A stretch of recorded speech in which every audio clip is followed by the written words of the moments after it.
So, you know what, Jason, you touched a very important subject of passion versus being practical. Now, this subject is actually very close to my heart as well. A lot of businesses are successful because they're passion-driven business. The founder themselves are so passionate, it does not matter whether there's a market or not, they will create a market for it. Or whether it is Jeff Bezos or let's say the Clubhouse founder. Yeah, the visionary is a salesman. Yeah. Like that's where that starts, right? The McDonald's story, the Jeff Bezos story, the Rohan Seth story of the Clubhouse, all these are passion-driven businesses. And so what do you say about that? What's your take on that?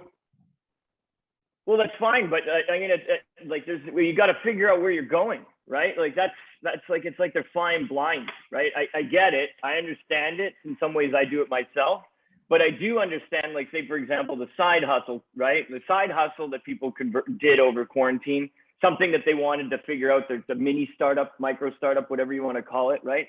They eventually become a real business and they require real maintenance and real money, you know? And when they get to that level, it's like if there was no planning, then they're just like, the passion kind of drove them into an insane place they can't get out of, you know? And also then they have to fold because there's no way that they're not in business for business. What they're in business for is for whatever other reason. That's where the passion problem always comes out, I find. Sure. Right? You got to make money. Somehow.